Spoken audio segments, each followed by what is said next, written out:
Hello, xin chào mọi người. Chào mọi người đến với cái Happy Bird của mình. Là xài bữa nay chơi Happy Bird cái bài.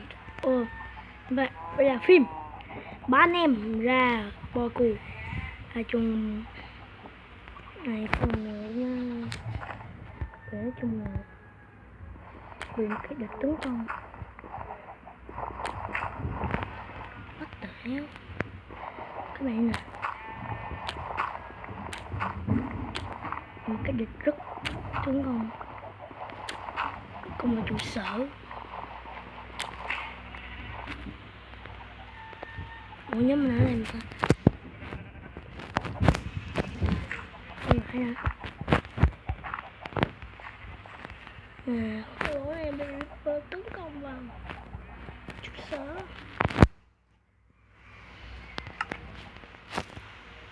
Bạn nháp của bạn gì bộ? Bạn nháp là what the fuck? Nháp là sao? Mẹo. Đâu có thích lú gì đâu, mình còn lớn nữa.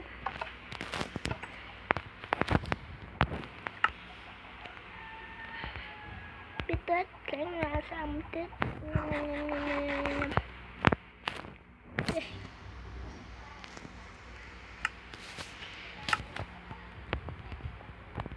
Cắt từ từ.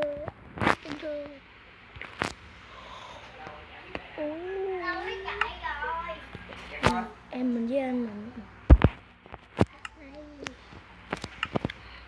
đội vô trong phát sừng. Ôi trời, quá trai, quá trai. Chị thấy ai đẹp trai nha. Mà từ khi muốn tới bạn nhám rồi.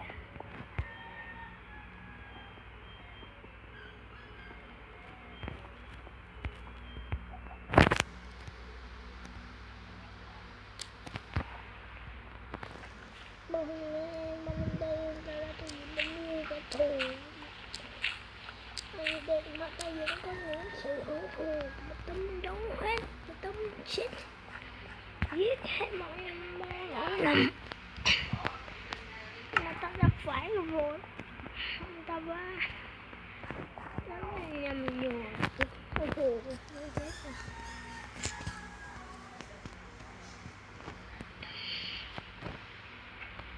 Nó sự tự bắt chiếc trên đường nghĩa mày nói mình không biết nhau người ta đâu nhắm chứ mà nhắm mất rồi nó nói là sự quá mày tiếc quá này em bị sự có sự vui nữa thật cái thật ai đâu giờ mà nhận từ người nhận chứ người ta là không có mày nhớ như người đó kỹ biết nhớ được.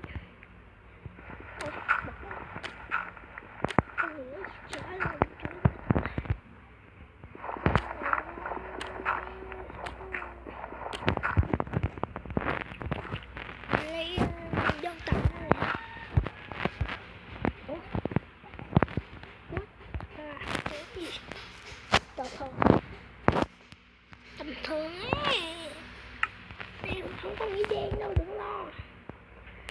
Trắng to thơ tầm thường hay là to thơ là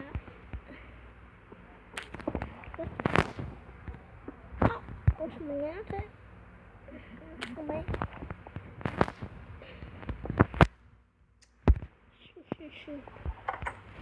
Mấy cái nào không thông minh. Ok này ha, chính thức chưa? Chỉ nó điểm chích một cái.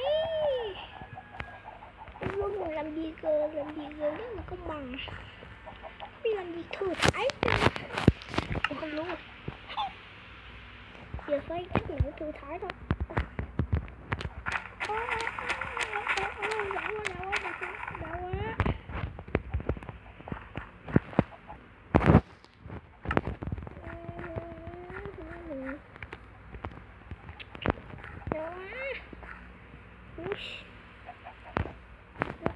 Tôi có bao nhiêu 65 cuộc đời khi xa nhau rồi không biết yêu thương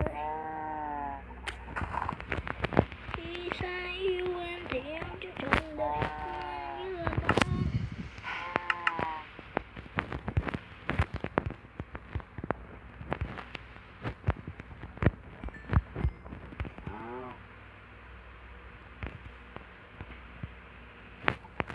khi xa em rồi. Em biết yêu tương lai. Nên tôi yêu nhau thì yêu cho trọn đời cứ là bao.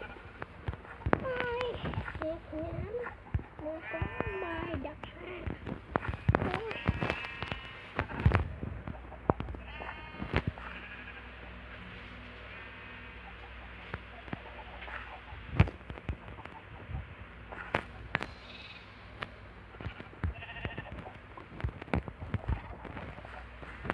Còn đối với xàm thì tôi biết lên cầm tạm nham.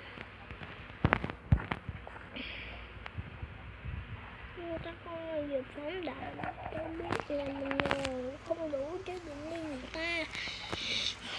Không được có bác trong nhà mà lại đủ thứ rượu la.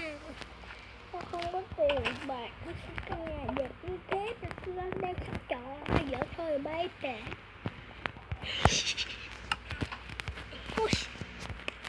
Chúng ta hôm nay chúng ta sẽ ăn bột tết thoải mái, mang theo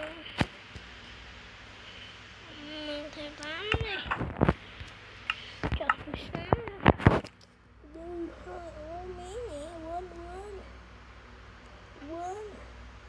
quên.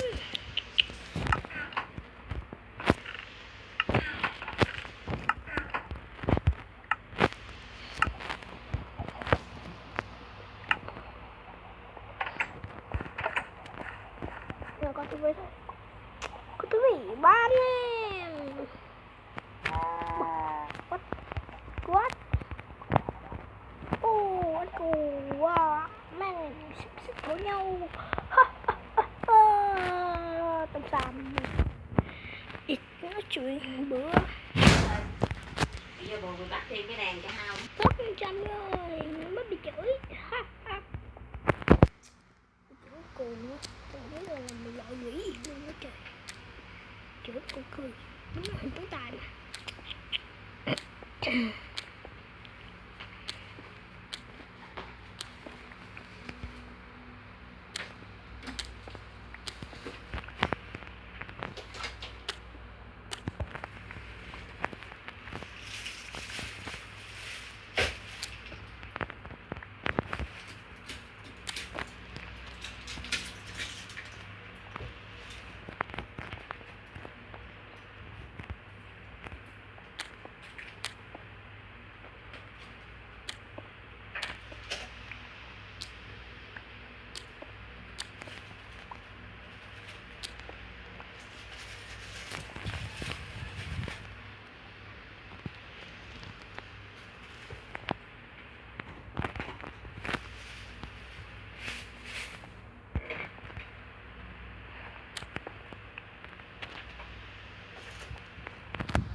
Đến trên này người ta đi phục vụ của mình xe ai tình đang tôi ghét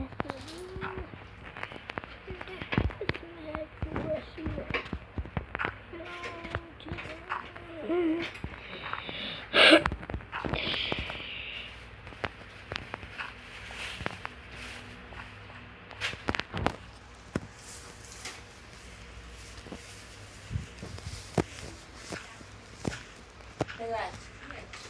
Tiền tiền thảo nè. Tiền bao nhiêu nè.